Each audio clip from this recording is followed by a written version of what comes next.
On s'intéresse ici à ce que l'on appelle la différence symétrique de A et B, où A et B sont des parties d'un ensemble E, la différence symétrique de A et B étant l'ensemble constitué des éléments qui appartiennent à A, mais qui n'appartiennent pas à B, ainsi que des éléments qui appartiennent à B, mais qui n'appartiennent pas à A.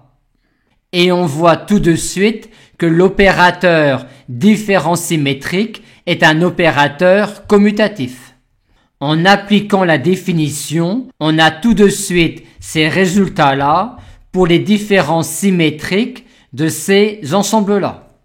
On nous demande maintenant de montrer que la différence symétrique de A et B est constituée des éléments qui appartiennent à A ou à B, mais qui n'appartiennent pas à la fois à A et à B.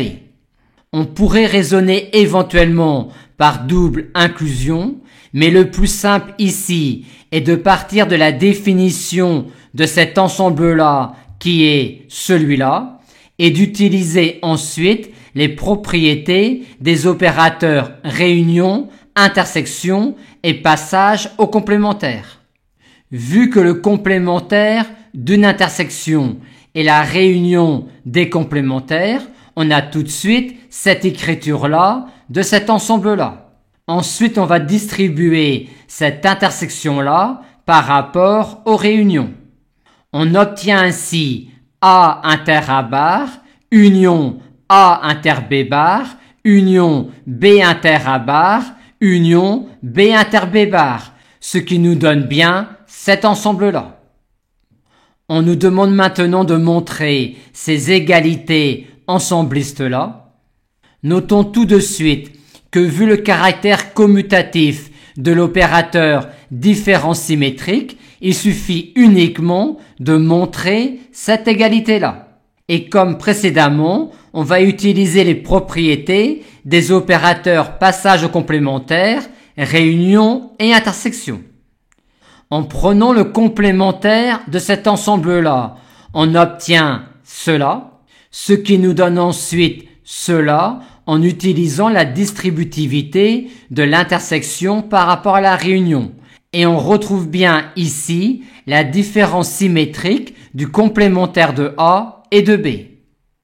Appliquer donc le complémentaire à une différence symétrique revient à appliquer le complémentaire à uniquement l'un des deux ensembles.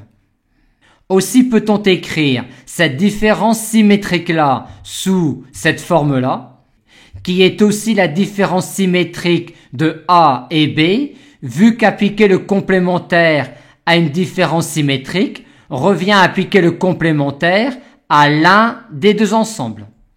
On souhaite maintenant montrer l'associativité de l'opérateur différence symétrique. On commence par écrire la définition de la différence symétrique de ces deux ensembles-là et on remplace ensuite la différence symétrique de A et B par sa définition et on applique le complémentaire à cet ensemble-là, ce qui nous donne cela. En appliquant ici la distributivité de l'intersection par rapport à la réunion, on va pouvoir écrire cet ensemble-là comme la réunion de A inter B bar inter C et de A bar inter B inter C.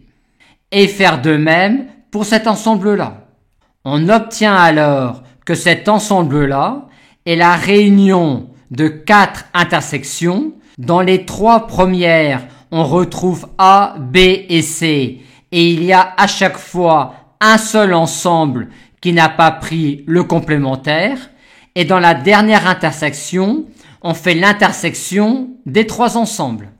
Et une fois remarqué cela, c'est terminé, car vu la commutativité de l'opérateur différence symétrique, on peut aussi écrire cet ensemble-là sous cette forme-là, et on va bien alors retrouver cet ensemble-là vu ce que l'on vient de remarquer.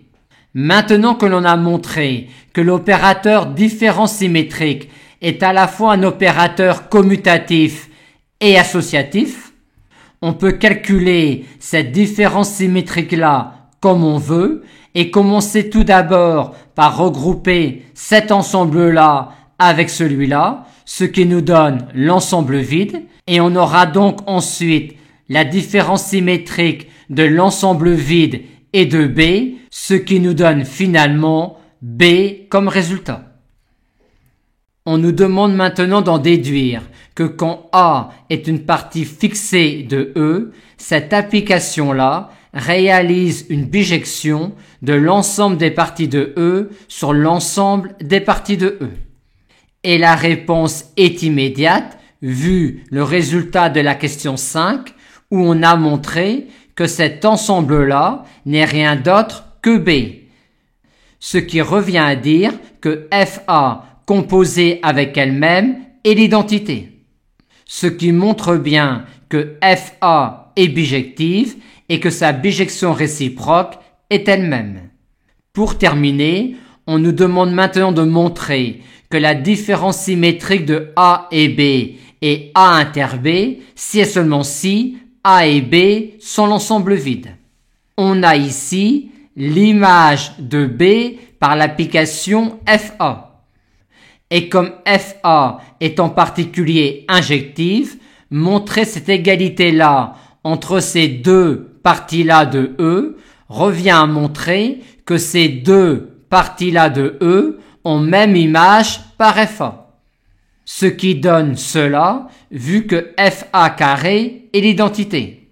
Ce qui équivaut encore à dire cela après calcul de l'image de A inter B par FA.